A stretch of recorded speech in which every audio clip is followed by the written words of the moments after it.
Well, hi, hello, and welcome. This is a short little video about the differences that you can expect at Kings Island here in 2020. Today is opening day for season pass holders. Unless you're watching this video in the future, then this has already passed. I mean, it might be completely past 2020 by now, but when you're finally watching this. But there's a number of changes at Kings Island this year, some related to rides, some related to, the whole COVID-19 thing.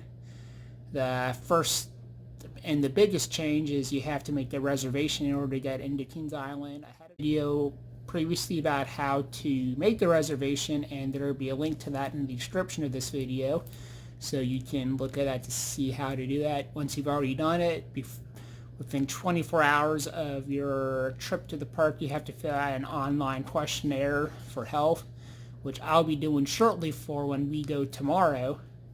But basically making sure you haven't been around anyone who's tested positive for COVID-19 or you're feeling sick or anything like that. You also have to have your temperature checked before you're able to enter into the park. They're not letting people in with a fever, which is, of course, to try and keep the spread of COVID-19 from happening. In addition, everyone who goes in the park has to wear a mask. No ifs, ands, or buts. I don't know for sure how they're going to be like with the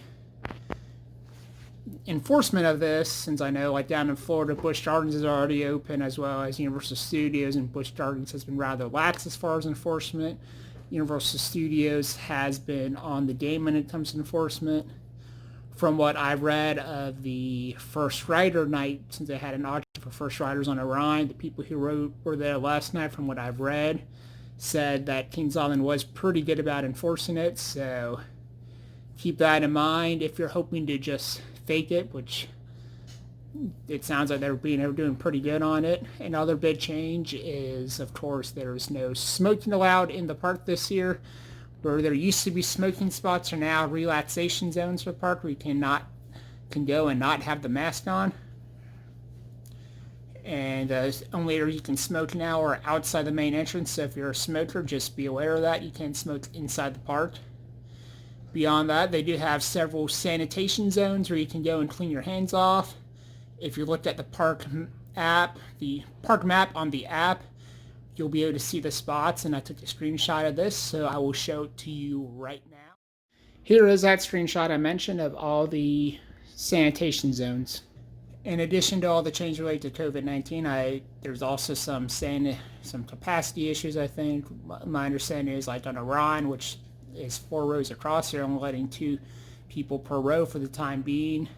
Hours are of course reduced. It's 11 to 7 every day, with the exception of July 4th, that's open till 10 o'clock that day. So if you like night rides on the Beast or Orion, you're basically out of luck, at least for July, since they haven't mentioned their August or September hours or October.